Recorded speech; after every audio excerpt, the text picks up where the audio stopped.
All right, so we're gonna go ahead and get started. We don't have that many viewers, but hopefully more people will jump in. Regardless, they'll probably catch it, regardless, on the pre-recorded, segment when we put it up on YouTube later on. Um, so right off the bat, well, my name is Robert. I'm the game director, and then you guys want to go through and just introduce yourself again real fast, and we'll go off of how the week's been going. 2 weeks. I guess Chris, you go Oh, first. oh, okay. Christopher Buckner. I'm a lead narrative designer. Efren, why don't you hit it up? Hi, my name is Efren Silva. I am one of the level designers And and then beauty artist. Michael. I am Justin, not just Michael. Shit, I'm one of the lead animators. All right, and then Scott. I'm Scott Weber, one of the concept artists. All right, and we're missing Ashley tonight. She's not feeling well. So I guess we're just going to kind of jump into kind of how the week's gone, what we've been working on, what's been, going on. Um, why don't we start with Michael? Michael, hit us up what you've been working on. Nothing. So been actually working on the 1P a lot. A lot of things that we've kind of ripped out. We played Battlefield, I think, what was it, 2 days ago? And Pretty we had accurately. what was it? We got baptized in Battlefield's Holy Spirit. It was life changing. I'm just being real. Like, we basically ripped out a lot of core functions and just kind of started up from the ground up. So it's been a last minute kind of powwow to kind of get everything back to the playable state. So everything's kind of slowly starting to get back together. There's still a few things we need to fix on oddities, but it's been going pretty smooth. It's just kind of learning as we go along of how we want the game to play. Right on. And then you figure, what kind of issues have you been running into, I guess, in terms of the anime? Oh, I can go on for days. Are you sure you want to ask that? What's your favorite problem to deal with? My favorite problem is skinning. Just skinning as a whole is a problem. So there was an issue with one of the main guns where I skinned it, went along and had like a month later down the road, like all these animations are in. We're like, hey, these bones are scaled. What do you mean they're scaled? So yeah, so it's been kind of a crapshoot. It's just trying to make sure that I don't like mess with the actual scaling of the bones, and it just messes up a lot of animations. If I set the scale back to default, what it needs to be for Unreal, it breaks everything. So God. it's been fun because I have to redo every animation now.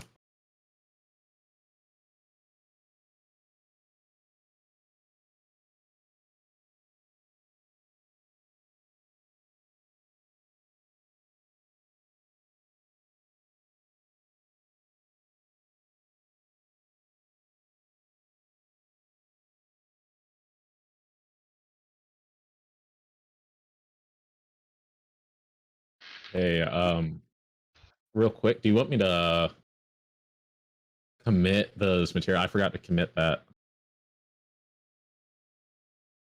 because all the attachments are screwed.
Me, mostly been working on the Cepheus anthology. I got Scott's new set of artwork, putting those in. and then been playing World in Conflict for reference for the civilian and vehicle dialogue, which we hope to have recorded and put into the game in the next couple weeks. And that's really about it. Right on. Um, so yeah, I mean, you figure, and then let's see, Ephraim, why don't you talk about some of the level design stuff you've been doing, and I'll pull it up on the screen. Right on. Yeah, most of what I've been doing for the last week or so is just cleaning up the landscape, filling in those dead spaces, making more interesting terrain for players to bob and weave in and out of. I've been creating spaces that are large enough to fit base buildings, so I've been testing a lot of the spaces I've been putting together to make sure that, there are certain spots in these spaces where you can drop in a base or a comms, building or a barracks or whatever, and still have enough room to fight, as well as, like areas that are a little more, I would say, condensed, where you would have more close range combat, split between areas with enough space for you to build. I mean, some of these areas you could even convert into holdouts, like if you want to dig in at the barracks in grid 2, you could. It's not like the best place to build a huge base, but you could build a small outpost or even just store civilians there. Yeah, pretty much it's all been about, making these areas look better, putting in more vegetation and green spaces. I've taken a lot of the trees from that central park. I've made more room for playability there. I mean, you could still clear these trees out, and that's one point, is replacing as many of the static mesh trees with the removable ones. That way there's less strain.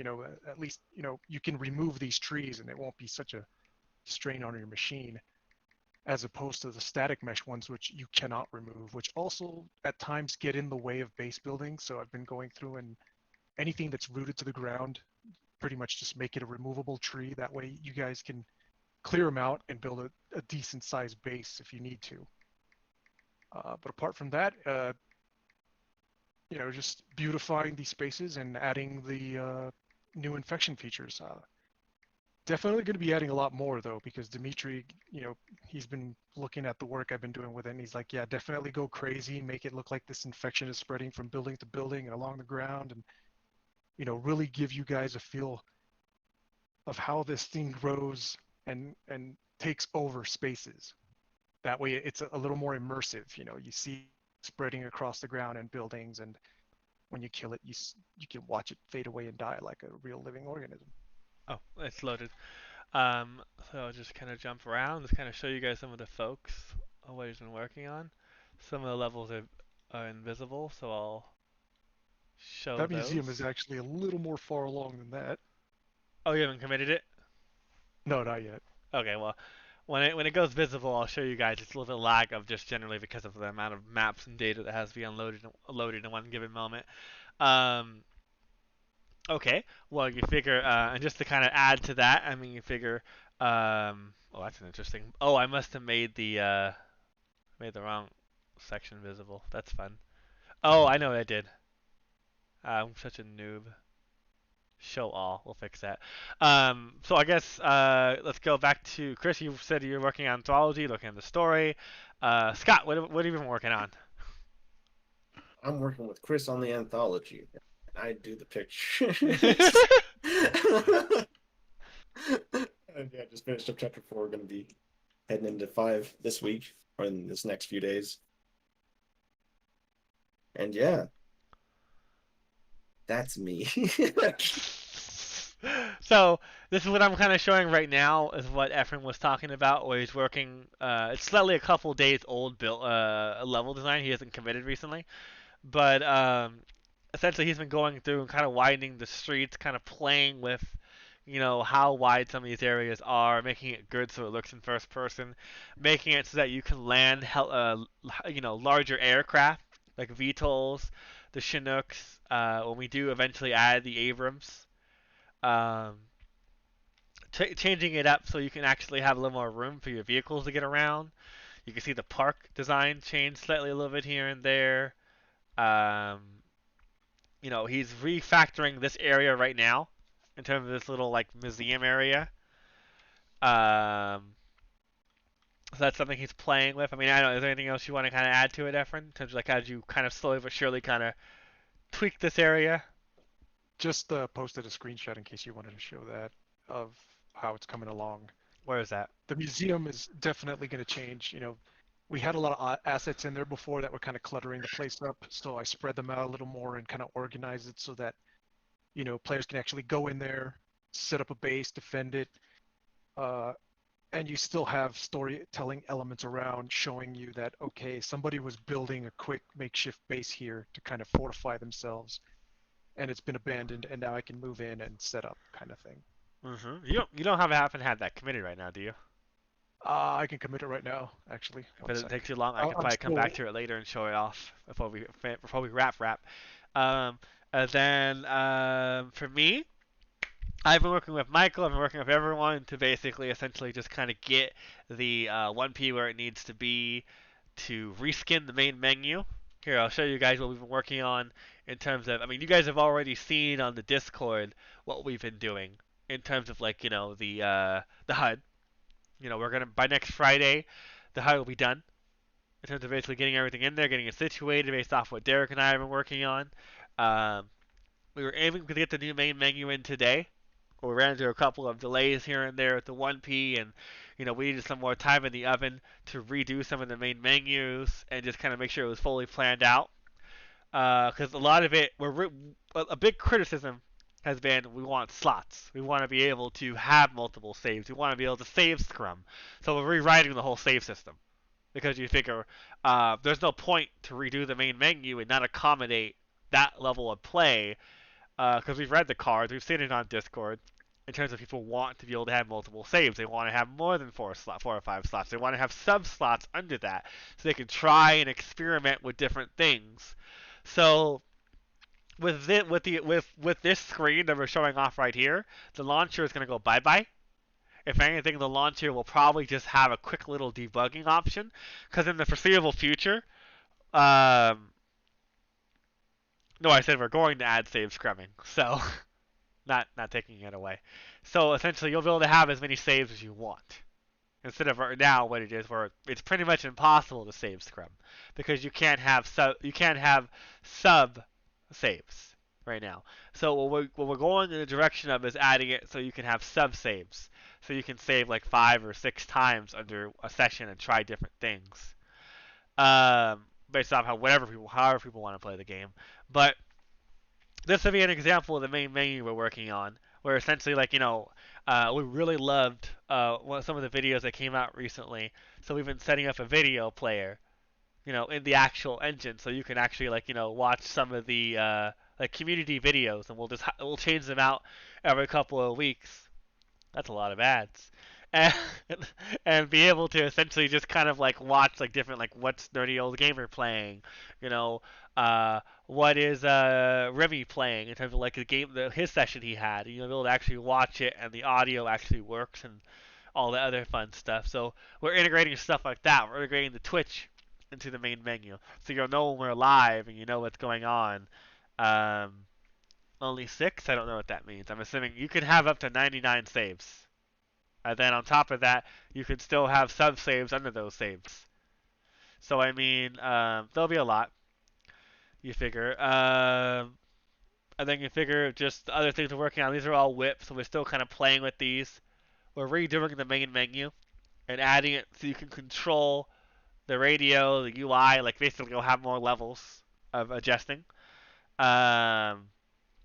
So yeah, we've been just kind of going through and just kind of taking note of everyone's been said about what they want to see in the menu. And then we'll be adding in different, like, configurations as well, for just like, when you're playing in first person versus when you're playing in RTS.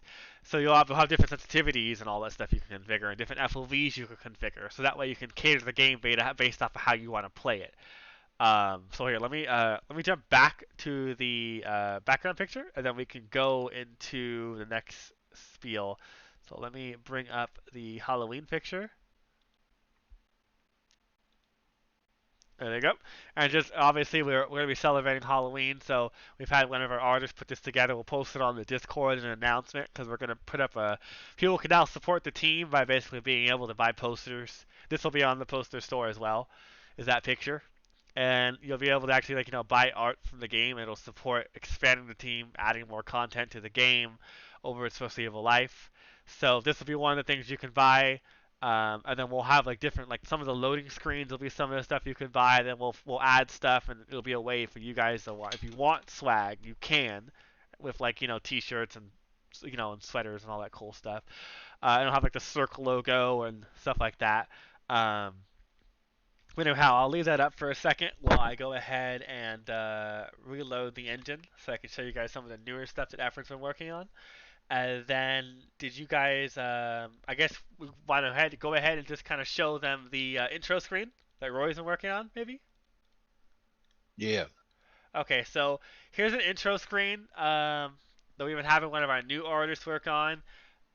It's gonna basically be the intro for when you basically open the game from now on, and then we'll probably rotate it out we're gonna probably go the route of having it to where whenever there's a major update or a major change, we'll go the route of changing out that intro video just to kind of get you when we release San Francisco North, we'll do a video theme for that, and another one for say the campaign and X, Y, and Z that kind of gets you into the mood of what's going on. So again, it's heavily whip. Let me go ahead and I'll mute our mics so you guys can check it out. Give me just a second.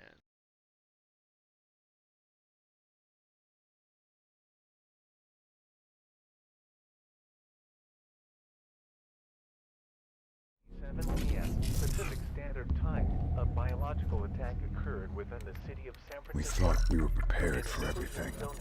The Center for Epidemic Research and Control was created to keep this country safe from the worst possible scenario. But then came the Pangu virus. It's sweeping across San Francisco, threatening to engulf the entire country if it can't be stopped. But this isn't just another virus. No. It's something created by beings far beyond our understanding.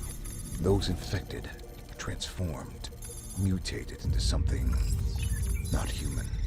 They are violent, grotesque, and seek to spread the virus from host to host without remorse or fear. We throw everything at it.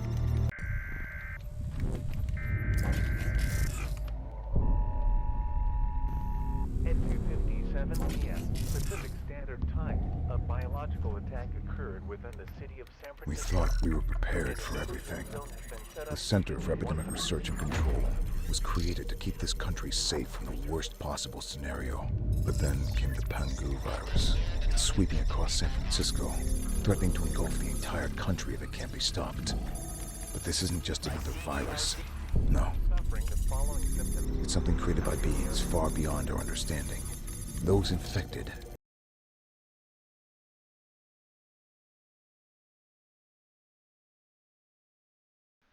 Mute our mics, and that would be basically the whip intro that we're kind of playing with.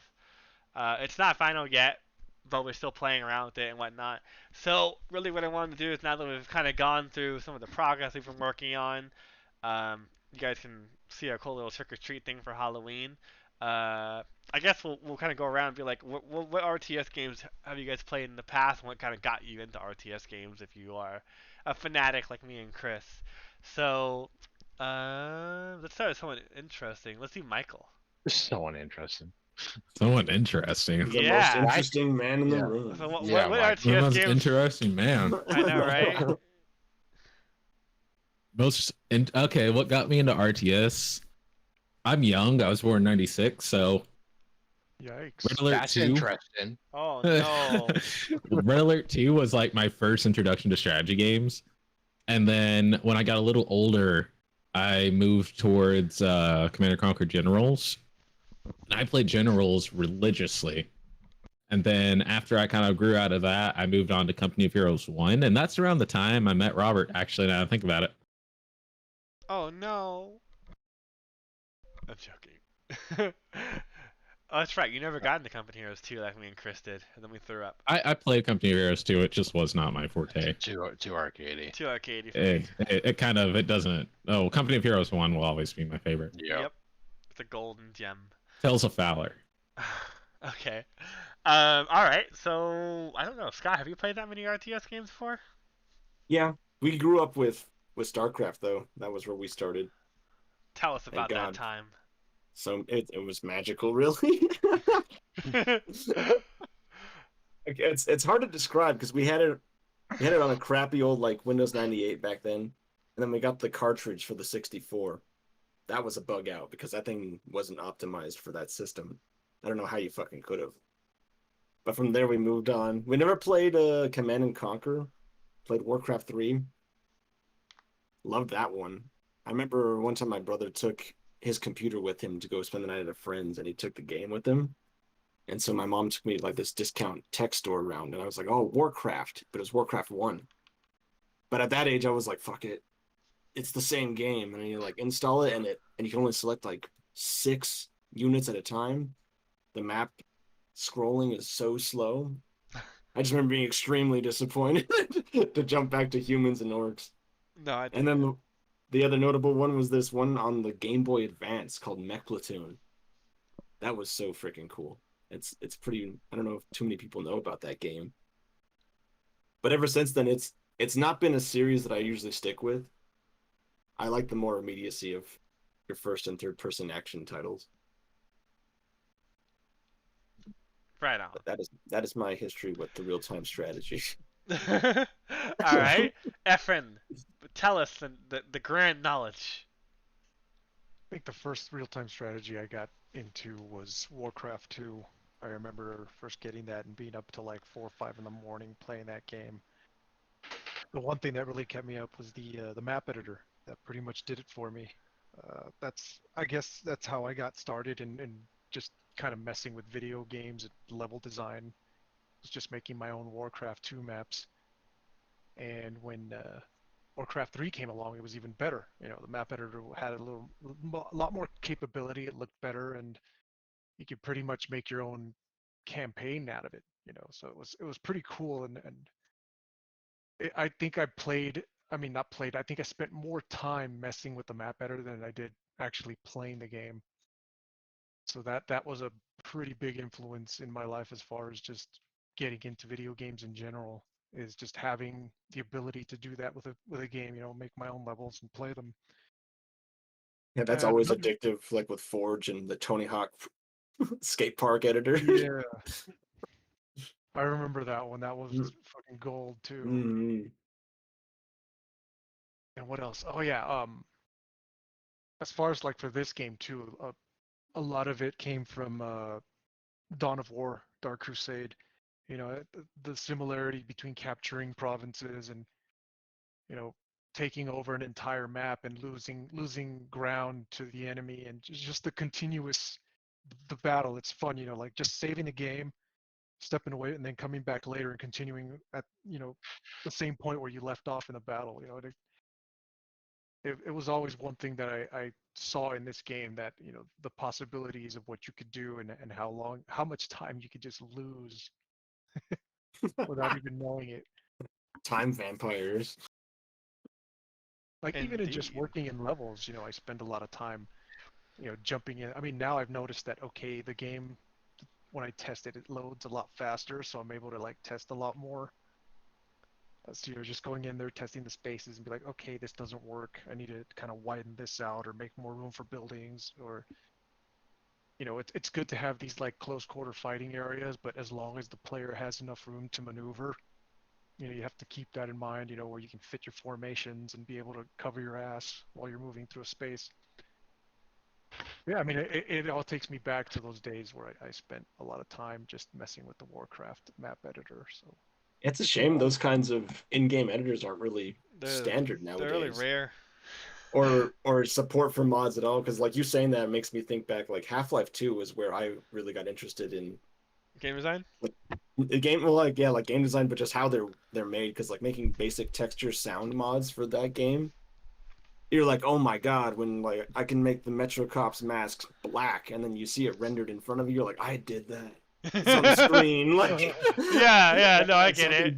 something pops in your head, and you're like, oh, I gotta keep up doing this. Yeah, I did the same thing playing around with the Half-Life 2 SDKs back in the day, so I know exactly what you're talking about. And then when the Orange Box came out and they added all that content and you could play around with the Hammer editor with even more stuff, it was an endless abyss. It was like crack, yeah. Yeah. And then along with Gmod and stuff tossed in with that. There was so much Just a- potential just to create, play around with things. Yeah, just a big playground. Well, let's jump to Chris before he stabs us. Stabby stab. Go, Chris. I'm the oldest on the team, dating back to the 1980s. But I never got into I got into PC really, really late, like maybe within the last 5 years. So, but like Efren, I played Warcraft 2 religiously because they had a port of it too. I think it was to the PlayStation 1, or maybe it was a 2. I can't remember. But I did play it on PC, and that was like my obsession for ages. And then I played like Army Man RTS, which I still own that on PC, and that was on the console. But once I started working with Robert, he got me into PC, and so I went back and I started just playing everything that I had missed, basically in my early 20s. So like Age of Mythology, Age of Empires, uh, and then Robert told me about Company Heroes, and so I played that. And that's been my obsession probably for, I don't know, past 5 years. I have about 700 hours in it. Still play it like every month. Uh, we'll be playing Age of Empires 4 next week quite a bit. I went through and binged the first two on Xbox Game Pass a few months ago. I mean, I it's probably my favorite genre on I think we RTS. played that as a group, actually. Yeah, we Yeah. with Michael, we were playing it. Yeah. Multiplayer. We were But I jumping from never- Age of Empires to Age of Empires, sorry.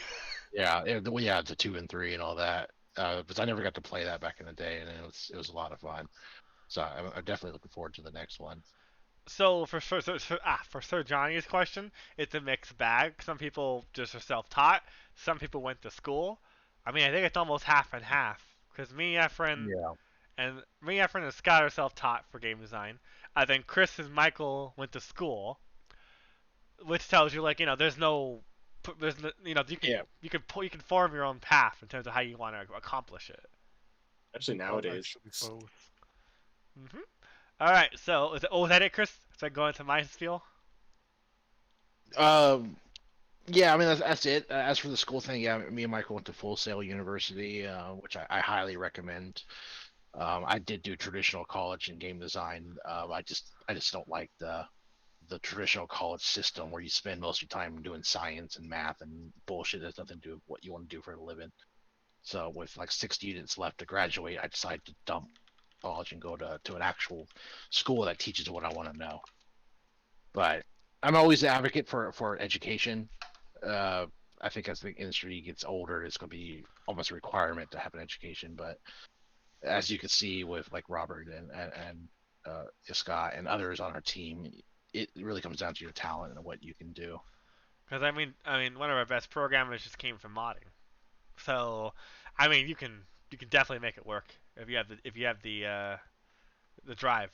But for myself, I started out playing StarCraft back in the day. This is a funny story I actually haven't told anyone, is that I originally was so addicted to playing StarCraft that I tried to convince them to let them copy it so I could take it home to play it because I had never played it before. So I never played a game before. And they were trying to explain to me how you can't copy StarCraft onto a floppy disk, which I didn't understand when I was like 8 years old. So that was a fun conversation. And then I got home, my parents got me a computer, and I just binged the hell out of StarCraft 1 back in the day. And then from that point, it was, off to the races. It was Dawn of War, Dark Crusade, it was the Company Heroes, it was the Army Men RTSs, all of the Company Heroes at that point. I mean, I'm trying to think what else. I mean, I kind of played every RTS when it came down to it. Ruse, um, I think I played every single RTS that there is, even the Star Wars RTS. Oh, I love that one. Empire at War. Yeah, all the war games. I used to love those. I used to play those. They have all night playing orc matches, where basically you jump into a match and you play as like the Imperial Guard, or you play as like the fucking god damn it, not the Imperial Guard, but the Space Marines, and then you'd have like four of the orc players, and you just role play basically, just kind of like trying to pacify the entire map as you're outwhelmed in every capacity. I guess that was kind of like a predecessor towards like wanting to develop Cepheus Protocol almost, because I would always play those like crazy 6v1, 8v1 bot matches where it'd be like you against everyone else on the map, and you were always outgunned, you were always overwhelmed, and you had to outplay all the AI that already cheated anyway. So I guess that kind of like formed the connection, the tissue of like wanting to make Cepheus Protocol. Age of Mythology too. I mean, like you said, like what they were saying, like I think I played every single RTS that there is. Rise of Nations. Um, I mean, I can't. I like I said, I think I played everything there is. But yeah, so I've played quite a bit. RTSs were the first genre I ever played, and then from there I branched off to first-person shooters of Halo, and third-person shooters and all the other stuff. So, oh, Command and Conquerors, of course. I mean, there's so many RTS games to mention. I played all of them. I mean, Zero Hour, Generals, Tiberium. I didn't play the fourth one because that one sucked. Of the Command and Conquer. Sadly, I didn't get to play the original Command and Conquerors, like 1 and 2. I skipped those and I jumped in on Zero Hour and Generals. Yeah, Tiberian, whatever it is, there doesn't exist. It's not canon in my book. Because Kane, yeah. Yeah, But you and I did Halo Wars. yeah. Oh, and Halo Wars. We played the shit out of Halo Wars, Yeah. me and Chris, for reference when we were starting out for how to figure out how we wanted to do the co-op and write down the game design docs for it. Stellaris, what was it? Sins of a Solar Empire. I mean, I mean, that's still remotely an RTS, but yeah, the list is numerous. Um, so we played quite a bit of RTS games. I mean, anything else you guys want to throw in the ring for that? Well, I guess I showed them a little bit more of the 1P. Any other games that really mattered to you guys that you guys have played RTS wise? Not RTS wise. I was gonna say when you said I was so addicted to StarCraft, I became, and you like paused for a moment. I thought you were gonna say Korean. No. I just forget. Like legitimately, it was like get home from school and play StarCraft until you drop, and it was like cause the BattleNet, then Age of Mythology for the mods, and then Battle for Middle Earth 2 for like the mods as well, and the maps. Oh my fucking god.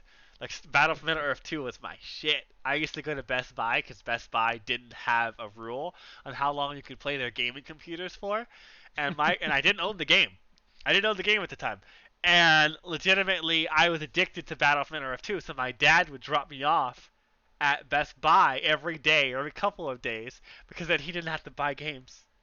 That's fine. What are you talking about there? Because Best Buy used to have a thing where you could go in and you could play, like, they had computer games. They had computer like games set up so you could play them as advertisements. So you could buy those games and want to buy their gaming computers. But they realized that all they would do was getting a bunch of regulars. Yeah, like an arcade or something. Because it turned into a free arcade in the mall. And they were regulars. Like, I would go there and I would smash those kids in Battlefield Earth 2 on multiplayer. It was bad. Like, you know, we would make a scene of just how badly I would devastate them when we played the competitive. And it was to the point where it was just kind of like, we just showed up one day and it wasn't there anymore. My Best Buy never did that, but our Blockbusters had that where everybody would play games all day. I did not. Yeah, my Blockbuster didn't have. We had like a really really weird Blockbuster, but like yeah, that was my spiel of basically from Battle Earth 2, because that everyone would just, you get a crowd sometimes where they'd sit around. It was like those little like PAX looking arcades. It was like a circular table, and there were 3 computers, and all 3 could play against each other because they were on a LAN, and yeah, fucking Gundor for days. Just riding them. Reminds me of the time I used to work for this LAN developer. We installed Half-Life on all the computers in the office, and we'd play after hours. Hell yeah. Right on. Our IT guy found out about it, and he fucking got pissed off and had us remove all the copies. Really? Yeah. Oh. You can play too if you want. We are Right, not why here to don't- have fun. Why don't you join us, right? What could go wrong? I'll be right back. Yeah, you could. So right now I'm Oh, just kind of man. showing off the 1P, and like I can possess him, and then I can just basically go in and mow them all down. And then if I jump out, the AI will take over. If he's going to take over. There it goes. A little bit of bug there. We're still cleaning up some of the animations and whatnot, so a lot of it's still whip. But you can see I can jump back into him now. Finish the job, reload the gun. If I want to order Winters over, I can do this. And then the mule will come over and be like, hey, how's it going? And then Winters is coming over. So you can just issue basic commands. Ooh, that's an interesting bug. So again, we're still playtesting it. We have a private little session we have going on with about 5 or so people that are running through trying to find the bugs, trying to get everything solidified, because you guys will be able to jump in next week. Like, it's not going to be exactly on Halloween. We'll do an open beta, like sometime in the middle towards the end of the week, and then we're going to do a live stream probably Saturday at midnight. Will we actually like put it live because we'll turn it off. We'll do a bunch of bug fixes. We're going to hold some stuff to only release it on Saturday at midnight. And then we'll stay up with you guys, do a live stream, and then release it, and we'll show off all the stuff we've been hiding or stuff we haven't shown yet, like the parachuting for like when you jump off of buildings for like the operators, or being able to jump off the helicopters and do the parachuting and all that. Is we'll show off some of the other stuff and show off some of the final menus. And then obviously it works like for that, so I can tell her to run way over there, and then the mule will go over there as well and back her up. And then if I press the back arrow, she'll come back to me. There's obviously some bugs of like she's a little too aggressive in terms of like when you issue remove orders, like she tries to get behind you in formation, so we gotta lessen that up and bug fix that, because she always tries to stay in formation, and we have some minor bugs relating to like, how the vehicles follow you, but we're just kind of working through those right now and then making sure everything's set up. You can see the gun floating right there. So that's why, again, this isn't released to everyone just yet, because we have quite a bit of bug fixes just to kind of make everything as solidified as possible. When it comes to controlling the Radio Man in 1P, I mean, that probably won't be in initially when it comes down to it, but I mean, I don't see why we can't add that. Where basically, because there has been some talk of adding interiors to the circ structures, so you can go inside them. So you can actually like command or like switch back to RTS in some cases by just going into the circ tent. You press the key, and then it would jump you back out for immersion's sake. But I can tell you right now, definitely you won't be able to call in airstrikes from the operator just yet, because that's just not within the scope of what we're going to be able to do within that time frame. But conceivably that would be something that we'd want to add in, because we're planning a SWAT 4 or like ARMA type of command window. So as you're playing, you can look somewhere and you can issue go there, or you there, go here, or you over here, stay here and don't move. So you'll be able to do that kind of stuff. But I mean, and then obviously we'll add more weapons as we go, because right now we have the G36 and we have the Glock. We'll add one more weapon because of just the delays that we've had of just kind of cleaning up the gun after we get everything situated. And then at that point, it'll be a slow tickle, probably every couple of weeks, of adding more weapons, adding more attachments, and just making sure everything's balanced and just kind of checking to see how everything works. And then again, you guys can see like the new HUD it works. And here, actually, let me switch over to the other map for what you guys are going to get in the next patch in the next 24 hours. I'll load up the open world. I'll load up the open world master, and I'll show you guys some of the menu stuff they've been working on for like the barracks. So while I do that, do you guys maybe want to throw something in the ring or something to discuss before we wrap up the thing and switch to questions? And I don't know, is there anything else you guys want to throw in the ring? What's your thoughts on the Uncharted trailer? Oh, the Uncharted trailer? All you guys. No one wants to talk? What? I'm not a big Uncharted guy. Really? Why? What? Tell us more. We want a controversial podcast. Go on, what's wrong with Uncharted? Do I? Nothing on Never its heard of face. it. They're extremely well produced.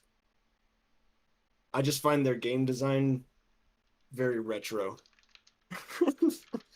Like the complete a gameplay section be rewarded with cutscene kind of thing.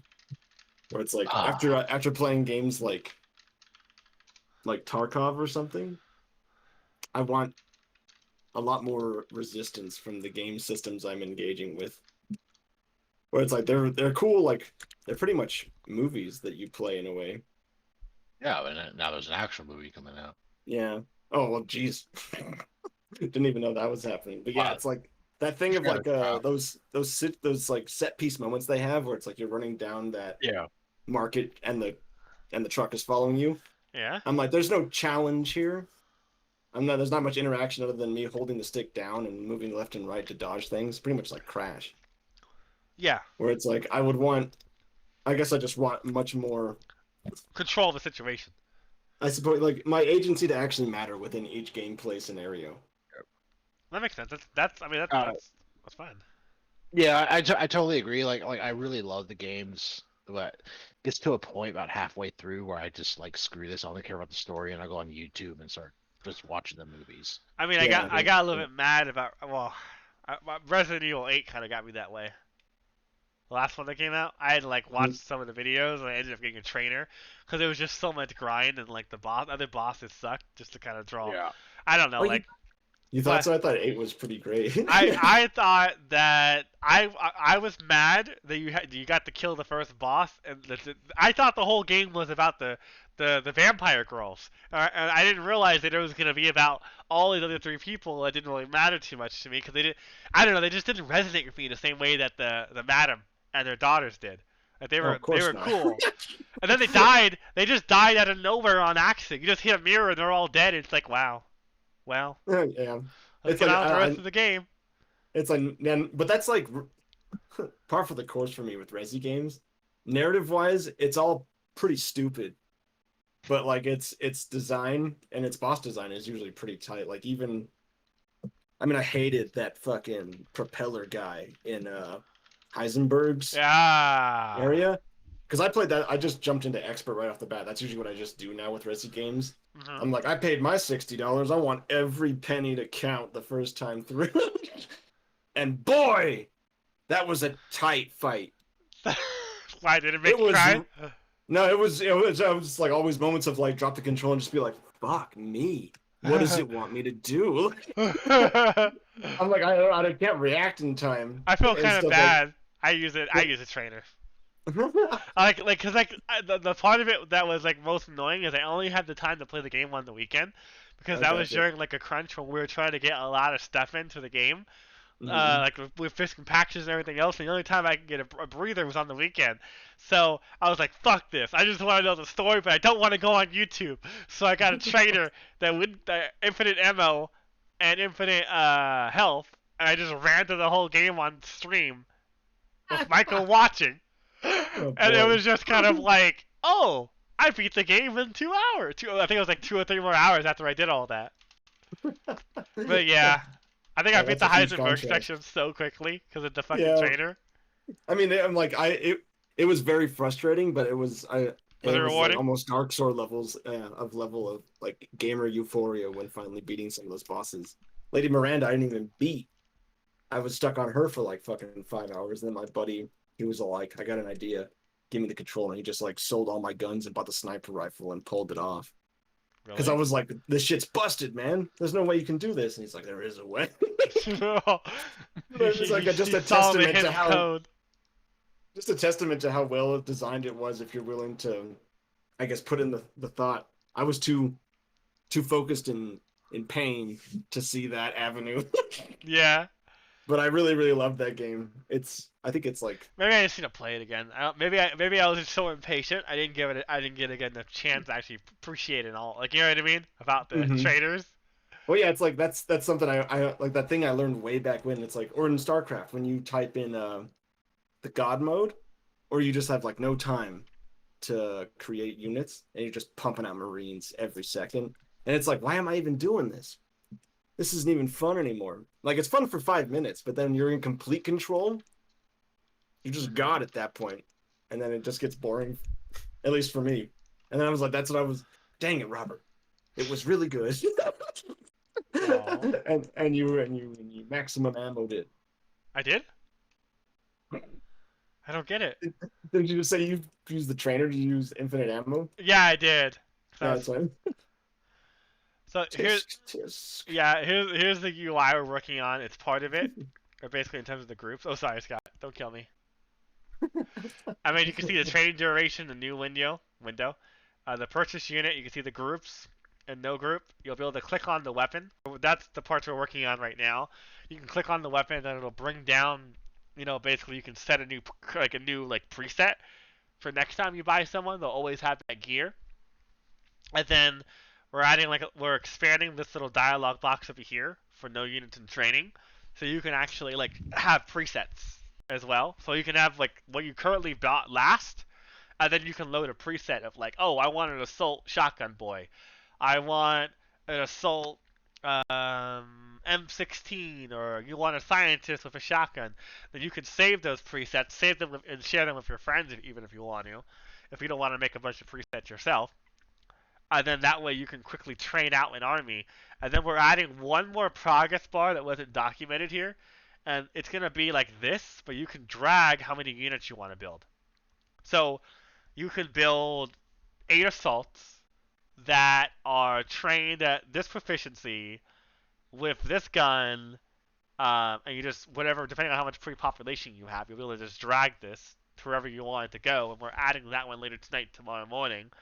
And that will add into the quality of life of basically hey, it's easier to do that. And then you can change male and female now by clicking this button.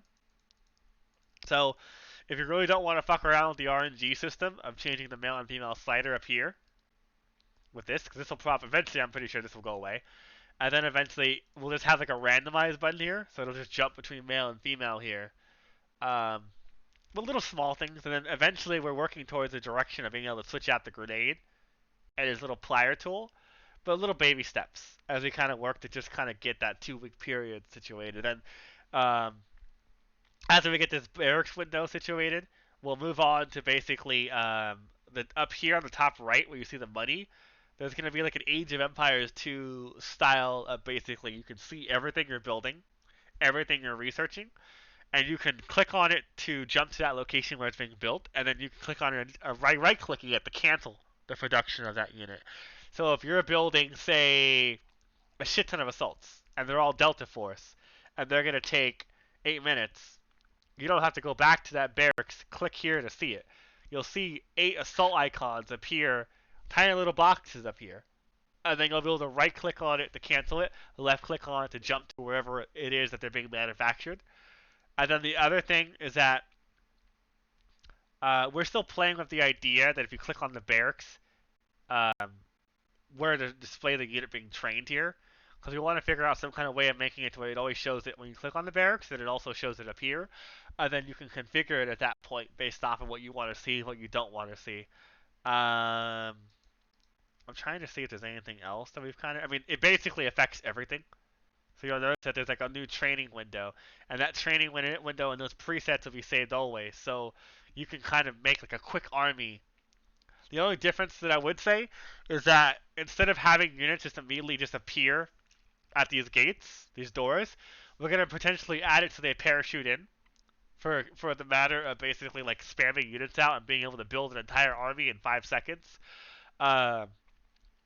When we go this direction of changing up the all that stuff, we're gonna have it to okay, you build an assault, it's gonna say how long to the next flyby, and then when that flyby comes by, you'll hear a helicopter or a plane flyby, and then a bunch of people will jump out of a plane, kind of like in World in Conflict, and then they'll land around the structure.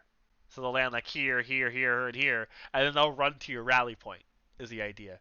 So that'll kind of be our way of also balancing out that even the training units don't have any travel, they don't have any build time. When you build this unit, it would basically a countdown clock would start, kind of like in World in Conflict, and then you'd hear a plane come by, they parachute down, and then cool. And that'll come in at a later time. but that's something that we're definitely we're thinking about in terms of also just polish, so it's not as gamey as like you build someone and they immediately just materialize in front of you. Kind of like how when you build from the motor pool, they parachute down, or the helicopters have to fly to your structures when you build them. The same thing is gonna go. We're gonna go in the same direction for like the infantry units and the engineers, so they actually have to come in somehow and be deposited into the map. I guess that's pretty much it there. So we'll move on to questions because we're coming up on an hour, and we'll shift gears a little bit here and just kind of see like what kind of questions you guys have. We'll take questions for about 5 to 10 minutes, and then at that point we'll wrap it up. So, what kind of questions do people have in the chat for our team? They could be on story, they could be on the gameplay, animations, the concept, anything, open book. So, let's just see if we have anything interesting.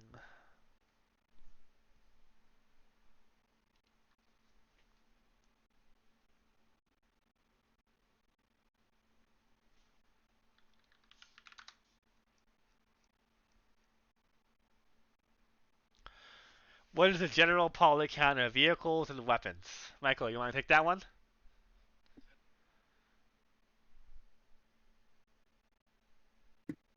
Michael. I can only account for weapons. Vehicles, that's, I don't know, that's before me. I'll go check that. You go do your weapon stuff. Weapons, it's about between 8 to 11k. For the 1P, we're pushing about a little over 14 to 20.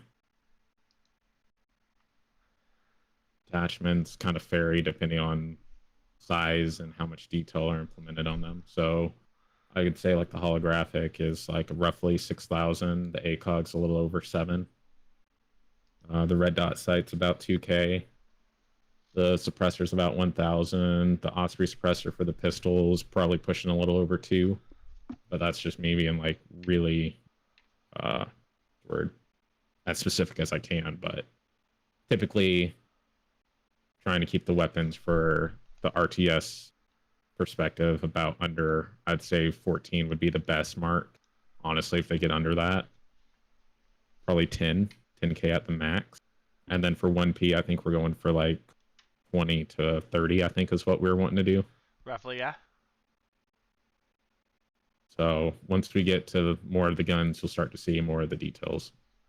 I believe the vehicles, going off of memory, is between 20 and 40k. And then you have the LODs that kick them down lower. I'm trying to open up the engine real fast, but I guess the stream, with all the stuff that I'm running, is malfunctioning it, so I'll have to verify those later. Let's see. Any other questions? When are you guys planning on implementing co-op? My buddy and I are excited for that. So just to kind of echo that again, it comes down to basically when we wrap up the remainder of the year 2 content, because we essentially want to get the rest of the framework solidified, so we're not having to double the amount of work. Because right now we're able to be very fluid in terms of like if something doesn't work, we can rip it out very quick, very easy. We don't have to worry about a lot of redundancies and a lot of systems basically having to be replicated and adding more work, which makes it harder to test everything. So, again, our game plan is to get everything solidified, get the game fun, then go on a little hiatus for about 2 to 3 months to basically add modding and add co-op. And then at that point, you guys will know when we're getting close to doing co-op because you won't shut up about it. And then we'll at that point have to do a lot of betas and all that. But we're still a good 8 to 9 months out at least when it comes down to it, because you figure the game needs to be flawless, it needs to be bugless, it needs to be to the point where you can play the entire game, quite a bit, but with no issues, a lot of content there, and then at that point, again we go off for that period, and then at that end of that period, we'd start bringing you guys in to start playtesting it and breaking it. Let's see, who else is there? Okay, what was the co-op question? Next one.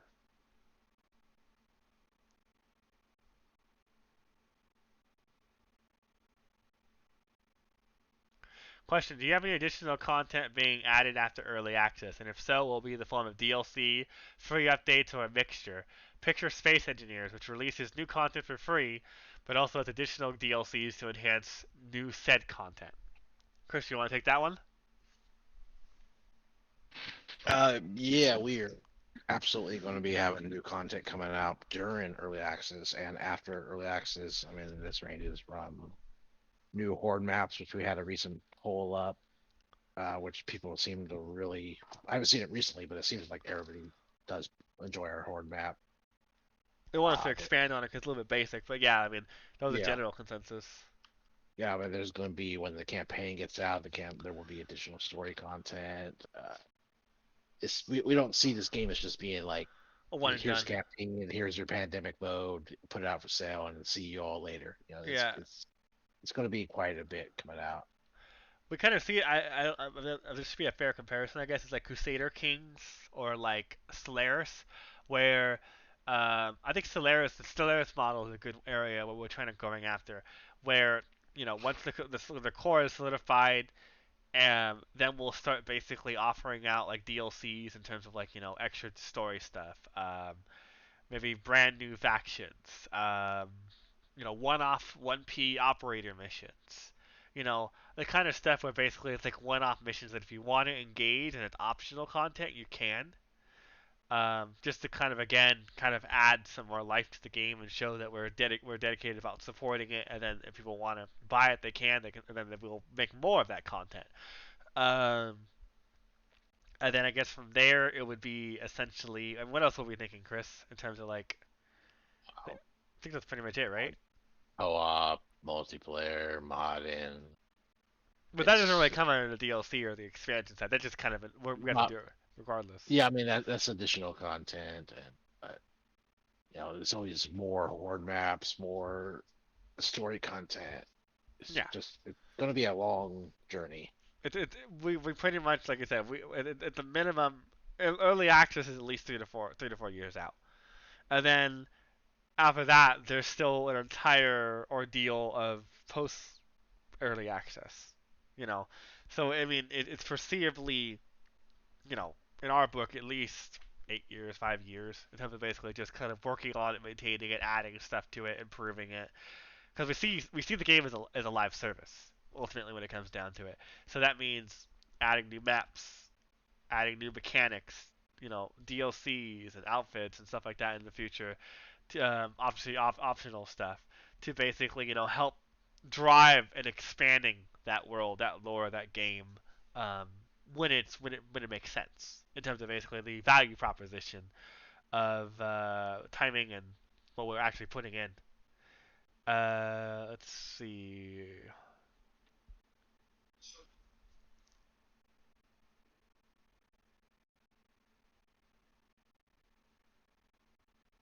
Will new maps be based on real world locations or made from scratch? And if they're made from real world locations, will they be across the world, like combating the infection in Paris or Moscow or something?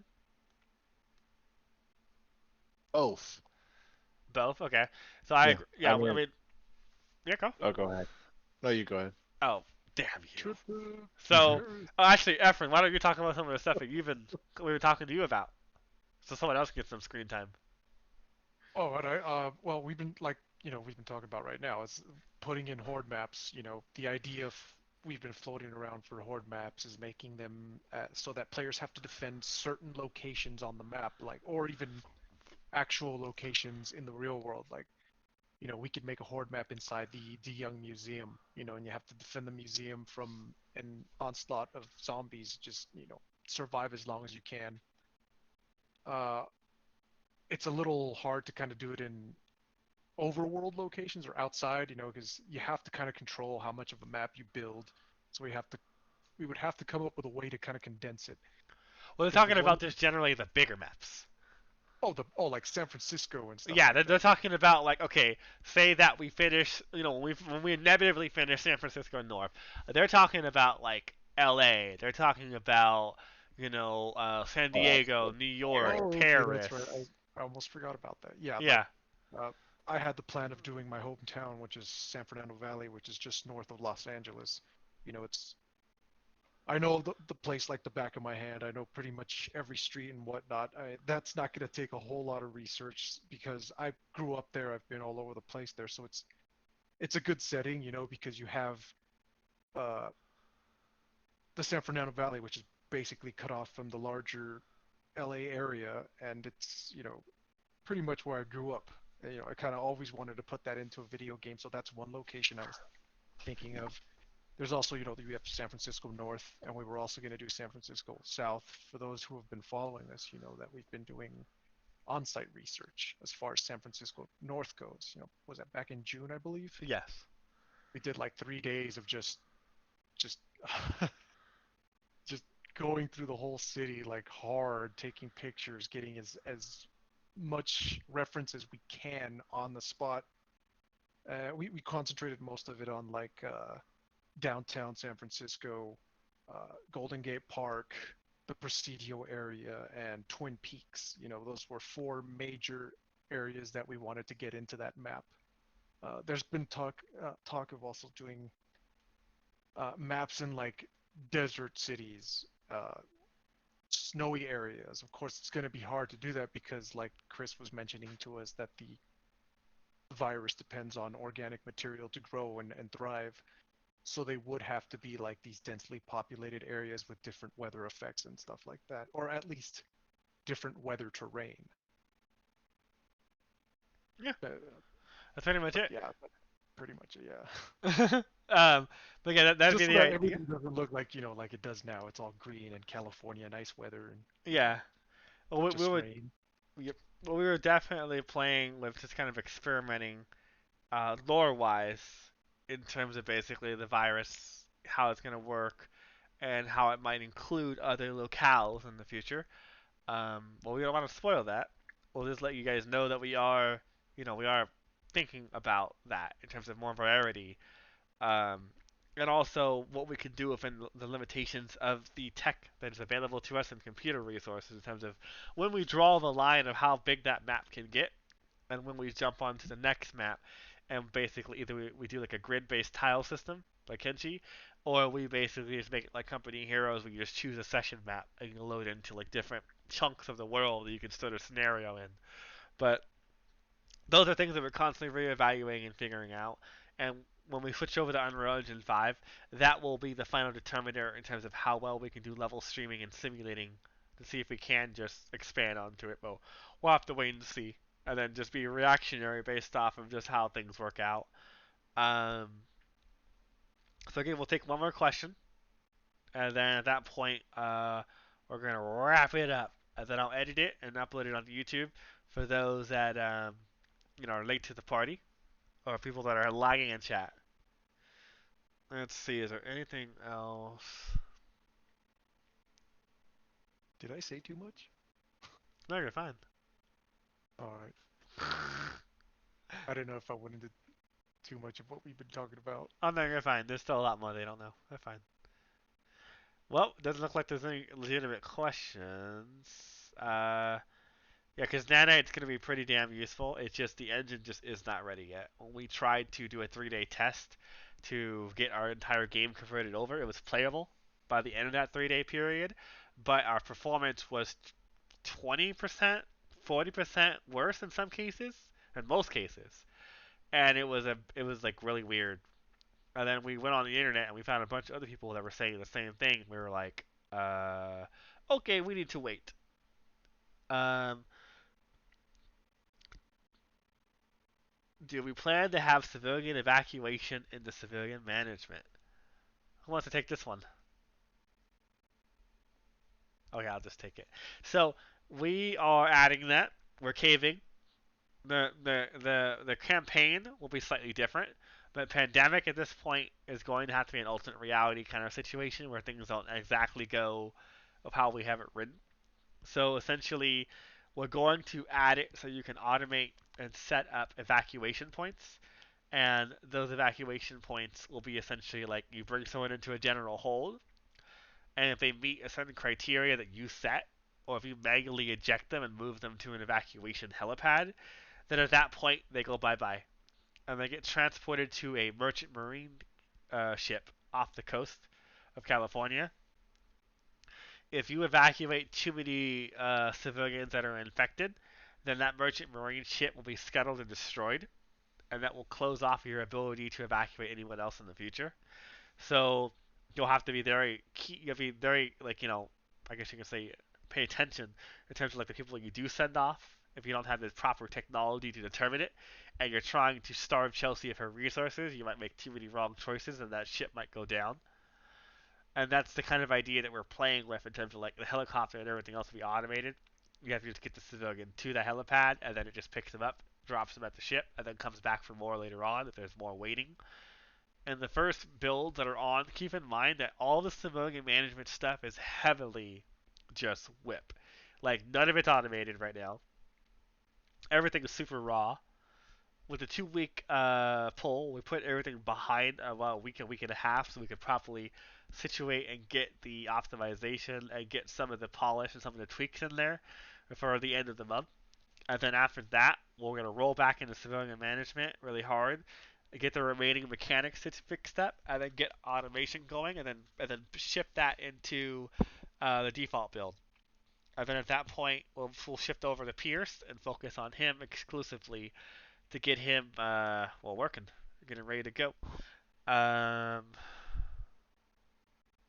let's see.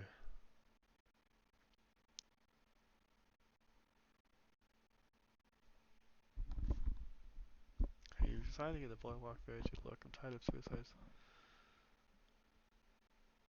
Oh, well, that sounds like the AI are doing their job then.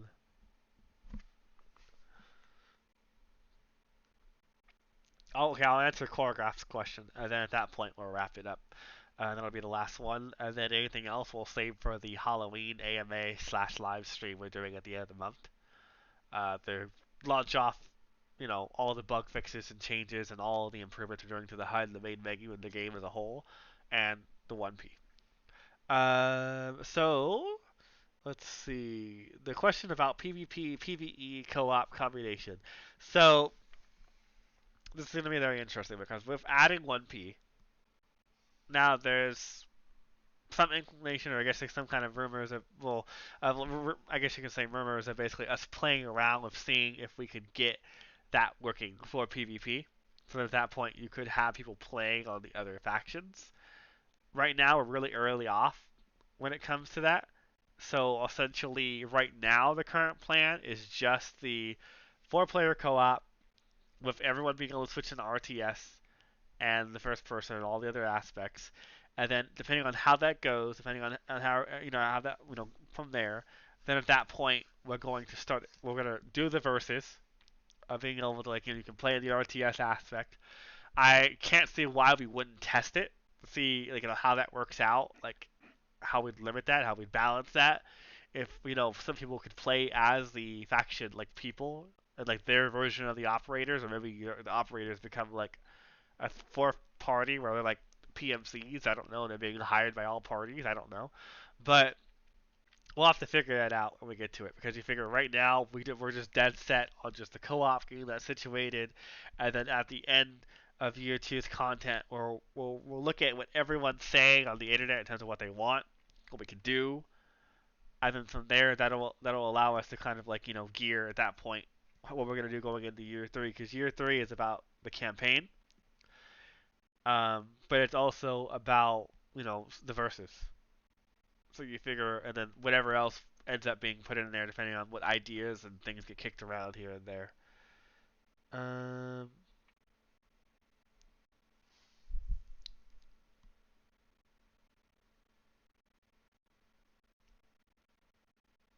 well, I mean, I get what you're saying, choreograph, but I mean, I'm not against it. I mean, we're gonna try it. We're gonna play test it. We're gonna, we're gonna see how it feels, and at the very minimum, you'll have co-op and you'll have versus in the RTS aspect. But again, I don't see why we wouldn't dabble in making the operators work for all of them. So you can actually have your friends jump in on Pierce and have your friends jump in on Natalie and have some people on Cirque, and they're all trying to backstab each other and trying to basically win. So try one team has to win over all the others. I don't know how alliances will work with that, but that's something that we're gonna have to basically just kind of gameplay test and figure out as we go. So I'm gonna end it there, boys and girls. Thank you guys so much for showing up. Do you guys want to say bye or something before we turn it off for the devs? Bye. Yeah. All right. Thank you guys for Thank coming. you. Have a good night. Thanks for the support.